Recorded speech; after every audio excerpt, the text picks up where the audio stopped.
All right, Ruchit Jain joining us. It's best today.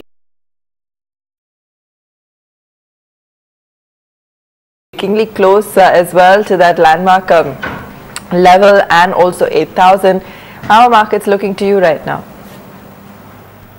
Good morning, Abba. Well, overall, we know that 7970, 7980 is a resistance for the market. But looking at the momentum that has given, yesterday's trading session, we believe that this resistance would be crossed and Nifty would be headed towards 8120, 8130 in near term. The thing is that 7980 has played a crucial role in recent past. In December month, we saw 7972 high, from where markets corrected marginally. Again, in the month of January, it made a high of 7972, from where it corrected up to sub 6800, sub 6900 levels. And even in this month, we have seen from 7970, 7980 some sort of correction coming in. But in last few trading sessions or in last 1 month, what we have seen, whenever markets have corrected, the correction is usually much lesser than what we have seen in market advances. So if we see candlestick charts, then there are small body candles whenever markets have corrected, and there are large body candles whenever markets have gone up. So that's a positive sign, and this is a sign that this resistance of 7980 would be broken maybe in this week itself, and we would be headed towards 8120 in next expiry. Ruchit, I'm just looking at the overall structure of the market. You can find a 100-point game in the Nifty, and you can see that the broader market also moves along with it. Yesterday's move looked like something that was driven by the F&O side of the market rather than the market itself. My question then is that what happens if we cross 8,000 before expiry? And what if we don't cross 8,000 before expiry? What happens in the next F&O session? Yeah, good morning, Ashu. Well, probably that's what, if we cross this 8,000 mark before expiry itself, then I think this will lead to some sort of short covering.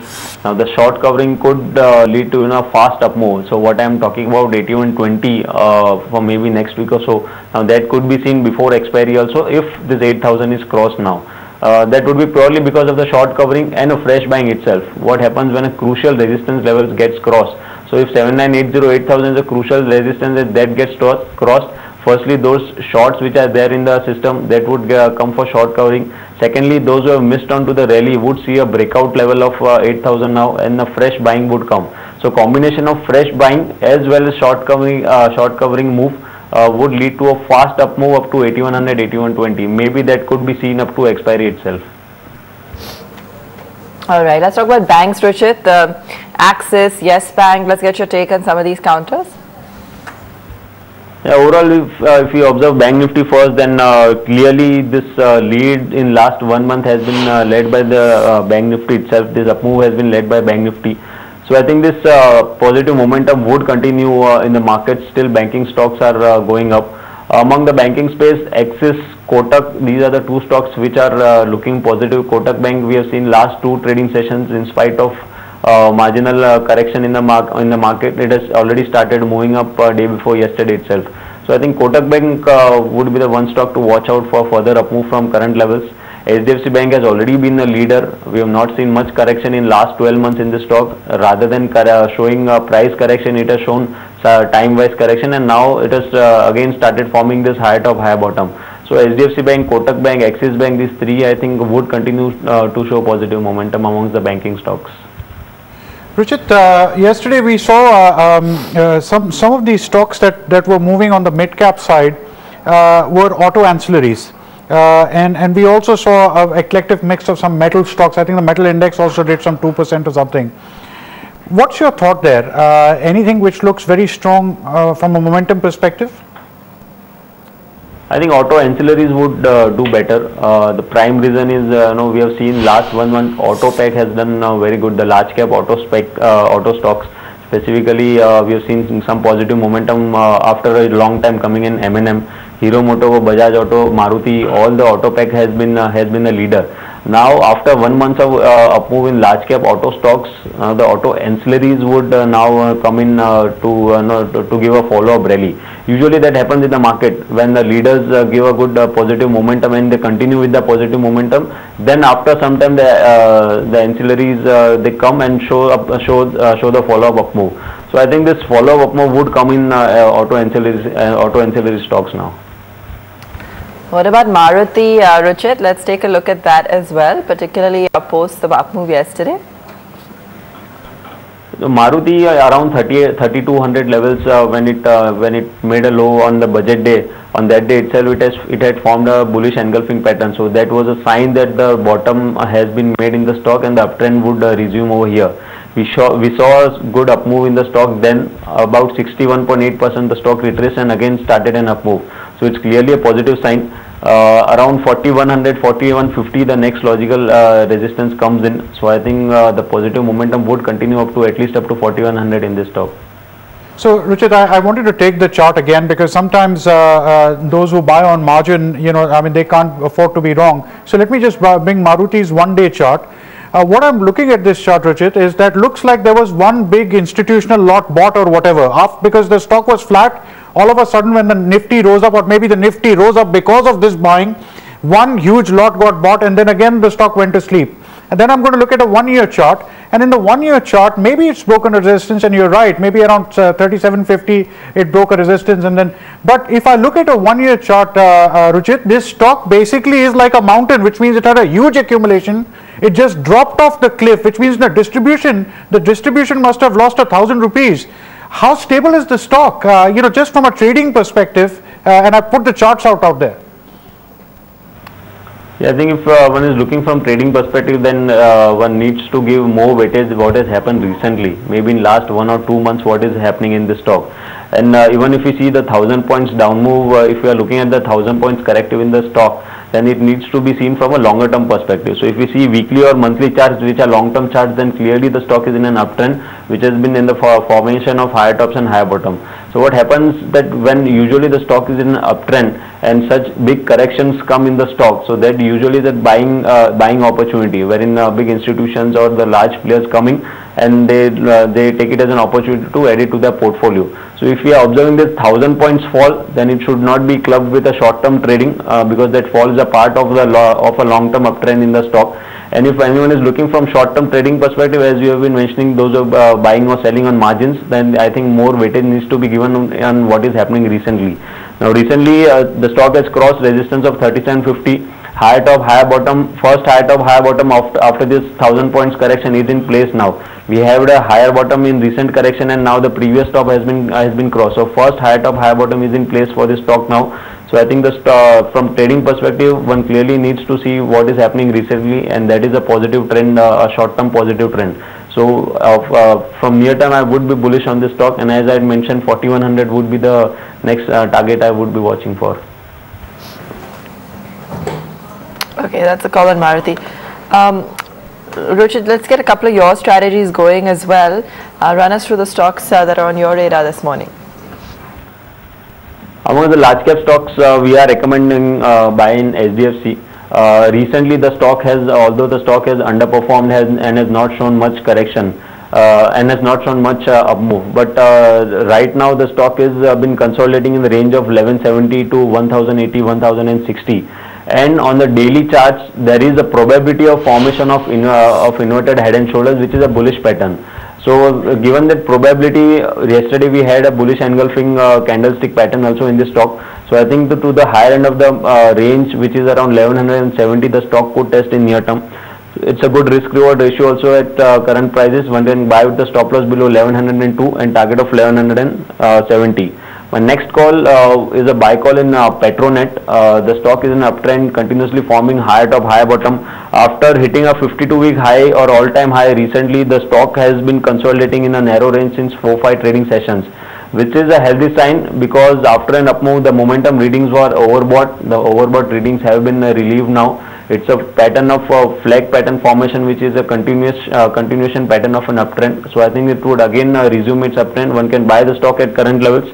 Keep a stop loss somewhere below 255, and in near term the stock has the potential to test target of 276. All right, we've got Piyush also joining in for for a look at some of the other stocks that are going to be focused today.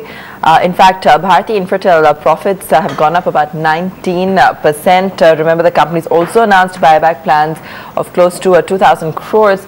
And also, of course, we've had Bharti in the news lately, figuring out how to take on Jio. So lots of buzz there around the counter. Piyush. So this is a high margin company for Bharti Airtel, but let's talk about what Bharti Infratel announced in the results. Okay. All in all, results were good. Revenues basically up 7%, largely driven by surge in the rental revenues and also basically efficiency gains the energy cost. So, but EBITDA margin was a surprise. This quarter, it was being expected that EBITDA margin would largely be flat or with a very small gain.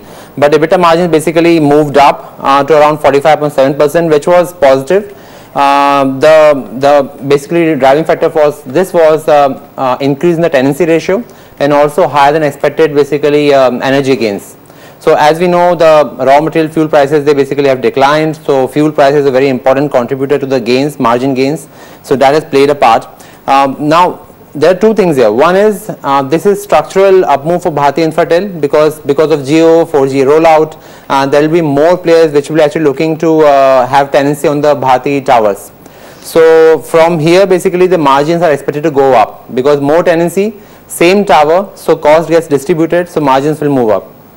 The next thing is balance sheet is very strong. It's a cash generating business, net cash balance sheet, which means on a balance sheet basis cash is more than the debt, and on a returns on invested capital it is basically now going to generate more than the cost of capital. So all in all, this basically bodes well for a stock price and outperformance. So results are indicating that. Buyback is up to rupees 450 per share as per the current stock price. That is a good 20% upside. Quantum is not much, it's only about 2% of the equity capital, but it provides a good cushion, a good flow to the stock price. So on that ground, it's going to be good for the stock price, and I think stock price should react positively. Second thing I think which I would like to discuss is the GNFC results. GNFC basically is again into the fertilizer, the chemical space, and that posted very strong results. This quarter basically it also implies it's a possible re-rating candidate. Let's look at the revenues, 10% up. But more than the revenues, the operating performance was stellar. The margins basically increased by around 320 basis points. So like right from about 5%, it has moved to around 9%. And as we know, basically when the crude prices they decline, when the energy prices decline, it's good for the fertilizer prices. Also the company is moving into industrial chemical space also. So the product mix is going to be better in the coming quarters. So the margin improvement could actually sustain as we go forward. Then also in this quarter, its core performance has been very good. So even the other income basically was slightly higher, but if you look at the adjusted net profit, it was up 23 times. So the adjusted net profit came around 99 crores and it was up 23 times. Dividend was announced, which is around 2.3% dividend yield. So if I look at the metrics for the viewers, stock is trading around 6 times. Industry average is around 12 times. The last underperformance was because the last year was not as good for the company. This basically quarter and year has been very good. And the net valuation for the company, if I look at the balance sheet, is roughly around 3,700 crores.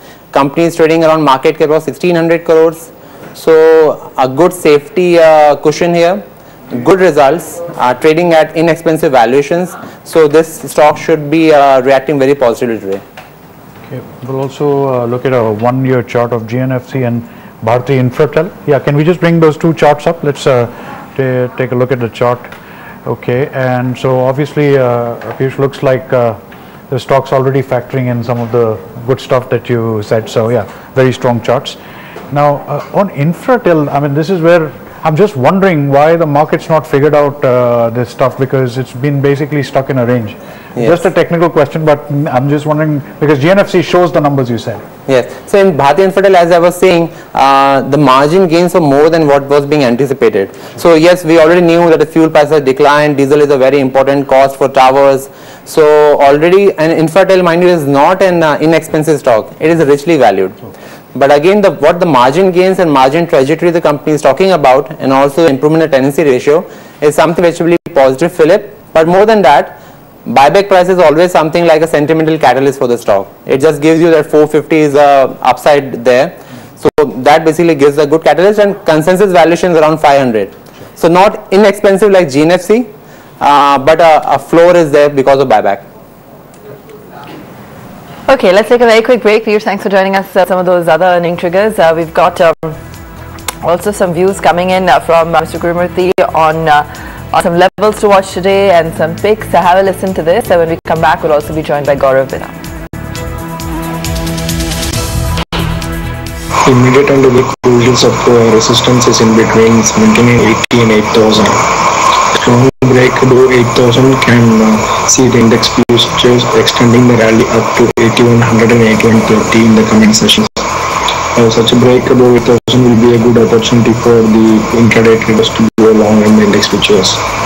On the other hand, if 8000 falls and the index futures reverses lower from there, then we can see an intraday dip to 7925 and 7900. In such a reversal, the index futures can run into a sideways movement between 7800 and 8000 for a few days. The stock pick for the day is Jain Industries. The outlook is bullish on the stock, and the stock surged about 3% yesterday. It has closed well above the 200 moving average. The stock was in a strong downturn for almost a year from February last year, and this fall halted in January. From the January low, the stock has risen over 27%, and this rally is confirming the trend reversal. Also, the 7.5% rise in the last 3 trading days has broken the downturn resistance, which is around 138. The immediate support for the stock is in between 145 and 143.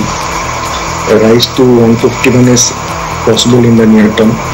A strong break above 157 can take the stock further higher to 157 and 161.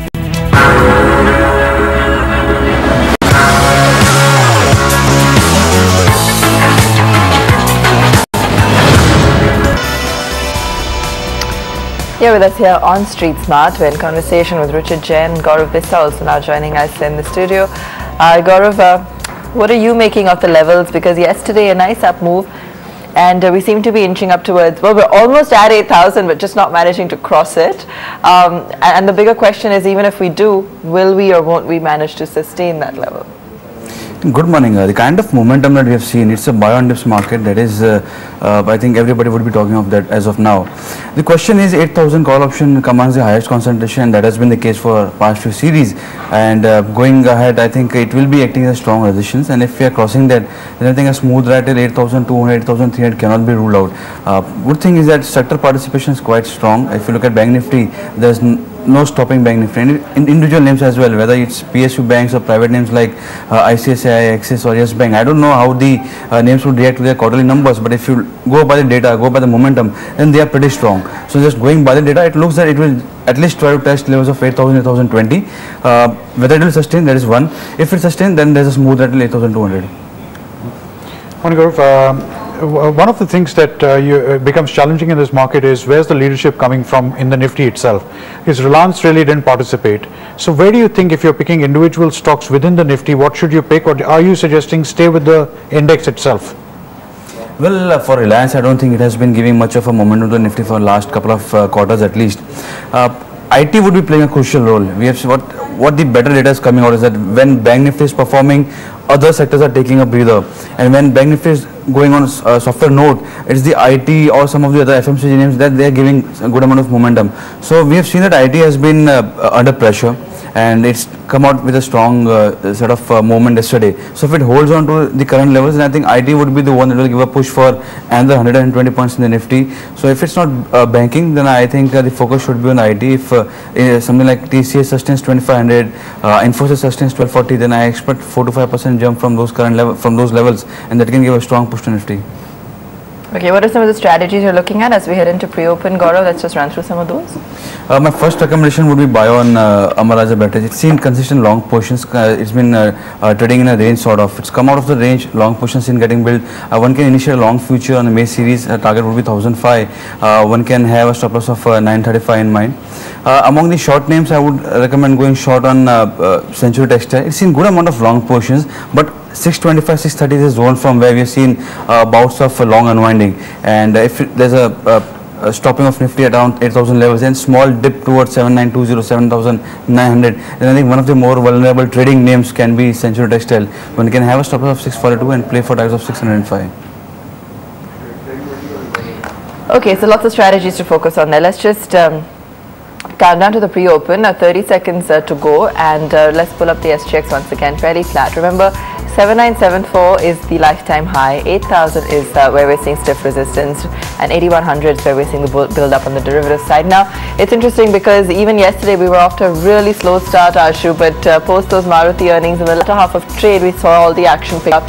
Tomorrow is also expiry, so there are a lot of factors to keep in mind here, and we're also watching out for Fed commentary. So a lot of things that could cause havoc when it comes to trade. But let's just see how we open up for now. We've got on your screens there, just on the index, a marginal. Well, the Nifty right now showing a 200-point downward move, but even yesterday, I mean, that evened out within the first minute of trade. So there's really no knowing right now, is there? Yeah, no, I won't read into that at all. Yeah. I think essentially when I see quotes like this, I have a feeling it's going to open much higher because those quotes don't make any sense. So it'll adjust. Most importantly, let's see how Reliance interacts, because yesterday's real move came from HDFC Bank and Maruti. But you know, you'll need a broader participation to continue to sustain this. What's wrong with Reliance, Gaurav? Because I mean, it went up to 1050, but almost just is unable to cross that 1050 level. Well, if you look at the historical data of last couple of years, you will see that it's been forming good base. 825, 840 used to be earlier base, and then 940 used to be a very strong resistance. It took almost a year to take out those levels. 940 call option used to have highest concentration, that was for last for 6 months, 8 months at a stretch. And when it sustained those levels, there was no looking back towards those levels. And even we have seen Reliance falling, it generally takes suppose at 970, 960, doesn't breach 940 predominantly. Same is going with the case of 1040. Has the highest concentration, and that's been the case for past few series. So it becomes very pivotal that if it sustains 1040, 1050, then you can have 100 rupees swift move coming in Reliance that can be within weeks, a couple of weeks at least. For the time being, I think if you look at last few quarters, Reliance has generally not performed once it came out with quarterly numbers. So it will have a soft trading for next couple of trading sessions, but 90,000 is a good enough support for the stock. So I think if somebody wants to have a play for a couple of weeks, one can initiate a long position at these levels, have a stop loss of 980 and target 1100 kind of levels. But somebody with momentum play in mind, buy only about 1050, 1060, and then you can have a 20 rupees stop loss and play for targets of 100 rupees. Okay. Let's also just quickly take a look at an Axis in pre-open post earnings and just see what kind of move we're looking at right now. It's down about 2% on those asset quality concerns possibly, but we'll see how it opens up. All right, we've also got Mahindra Jaju on the phone line with us on the currency, which is currently, we'll just bring up that quarter, so just about flat. Mahindra, we're still watching out for what comes out of the FOMC, but what's your outlook right now? Well, I think for the day, the rupee should be trading flat because, you know, it has appreciated a bit, but then, you know, the Fed meeting is the big market mover for tomorrow for the global currencies. So people are expecting the Fed to be a little bit hawkish. The dollar index is at around 94.5, the 6 months low. So I think there is a reason for the dollar index to start improving from here, and which will have some impact on the rupee. So I expect rupee to inch towards 67 in the next 1 month. But for now, I think the market should trade flat for the day because there are no big triggers and in anticipation of the Fed policy. Mahindra, good morning. If crude oil was to head to $60, where do you think the rupee will go? And if crude oil was to head to $30, where do you think the rupee will go? Because this is an inelastic part of India's demand for the dollar. You just have to pay for it. Yeah, that's right. But see, at this point, in the range of $30 to $60 a barrel, as you said, the oil is not the real driver of the rupee at the moment. I think the real driver of the rupee at the moment is the global movement in the currencies, because there is a situation of competitive devaluation which existed in August, September, October, and we saw that the rupee saw the maximum movement during that time. And then The second is the FI flows. Again, if the FI flows remain strong, if the current account deficit is reasonably contained and the balance of payment is positive, then it will have positive impact on the rupee. Dollar will not, the oil, as I said, in that range is not the real driver for the rupee, because that is a range within which the budget estimates expect the oil to move.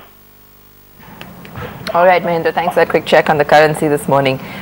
Okay, Gaurav, let's get your view on some of those banking names as well, because we saw the bank nifty looking very good yesterday too. Do you expect that to continue? Well, yes, as a matter of fact, we can have some amount of negative surprises in terms of the quarterly numbers that will be coming out for private banks. But I think as long as trades above 16,500 spot levels, things are pretty fine. And I would not recommend anybody going short on bank nifty and metal names, because both of them are seeing similar tendency. The dips are being utilized to go long into, and the momentum is very, very strong. And same goes for PSU banks. They are yet to participate. So if you see PSU banks at current levels, something like SBI holding 200, you can have a 10% jump from the current levels. Same goes for Canara Bank, same goes for PNB. So they are looking very robust. So I would not recommend going short. But yes, if you see a dip towards 16,700, 16,600, have a stop loss of 16,400 and go long, we can head towards 70,200, 7,500 in coming weeks. I just wanted to share a small thought with you on a PSU bank. I have an account with the PSU bank. After 2 years, they call me and they say, we made a double entry. We actually gave you the same check 2 times. I was just thinking, if these guys don't even know what they had in their financials 2 years ago, what kind of financials are those? So I'll talk about that on a fundamental level. I just wanted to come here, right, on just on the technical side. Actually, the PSU banks have done very well. If you look at a central bank, I'll just put up some of the charts. Allahabad banks, they have done, HDFC actually doesn't do much, as a chart. Some of these banks have just gone crazy. So can you just bring up a 1 month chart and a 1 year chart? If we have to pick PSU banks at the moment, Gaurav, which ones do you find chartically the strongest and where you can take a future position because you're buying on margin? Well, as I said, why not stick with the large names? They are giving very robust data. So SBI, as I said, has stop loss of 5 rupees, play for targets of 20 rupees. So if that kind of risk reward is if you're getting from a very prominent name, which can mimic a movement of, which can influence the movement in Nifty as well, then why not that? Among the PSU banks, I think prominent ones, the one that looks the most enticing is Canara Bank. It can go easily towards 235 to 40. Then PNB, it is yet to move. So if you're talking of PSU banks, it has a lot of grounds to cover. So if it's holding 90, I expect 105 is also quite possible. Ruchit, same question to you. Some of the smaller PSU banks did pretty well. I'll just take a couple of names. Union Bank, this Central Bank, Allahabad. Actually, if you look at from when they collapsed just before the budget to now, they've shown some amazing gains. Also, this DCB, some of these smaller private sector banks, I think DCB was a big runner. In any of these, Ruchit, do you find something very strong in terms of momentum? Well, Ashu, probably momentum is there in the banking sector, and that's why we have seen this PSU banks participating in last few trading sessions. But overall, if we observe some short to medium term charts, then one should not be too much aggressive going long into mid cap or small cap banks among the PSUs, because still there is no confirmation of resumption of the long term uptrend in these stocks. So rather than focusing on mid caps and small caps amongst the PSU packs, it's better to go with the large cap stocks itself. SBI and Canara Bank are the two stocks which are looking positive on the charts. SBI has shown initial signs of again resumption of higher top, higher bottom. So even if the PSU banks have to resume its uptrend or have to go up, then definitely it would be first led by the large cap stocks, and then mid caps and small caps would follow. So as of now, till there are no signs that resumption of the uptrend or larger degree uptrend is there, better to focus with the large cap stocks. State Bank would be the first stock wherein one could buy even at current levels, and it could go further higher. Canara Bank recently have shown a positive momentum, and not only positive momentum, it has given a breakout of inverted head and shoulders pattern, which is a positive development. So one can go long into Canara Bank and SBI. Apart from that, I won't recommend going long in any of other mid cap or small cap PSUs as of now. So rather than PSUs, I think large cap private sector banks would continue to do better. All right, so that's the take on some of those banking names. We were also talking about auto earlier, and let's get your view in on Maruti as well, Gaurav, and how that's looking. Well, we have been quite positive on Maruti as far as the derivatives data is concerned. We are expecting 4,000, 4,100 kind of levels in coming week. It's given good amount of breakout yesterday. Long positions still getting. A lot of people are stuck. People are expecting that since it's given again a breakdown below 3,800, a lot of shorts were seen getting built, and those are the ones that are trapped yesterday, and that was pretty much evident. So I think there's some more upside that is left, and if it's holding on 3850 in next 6 to 7 trading sessions, I think we can be heading towards 4,000, 4,050. All right, thanks for joining us, Gaurav and Ruchit. This morning we've got pre-open quotes as well on your screen, and let's just pull those up. Just a marginal downtake on the downside axis.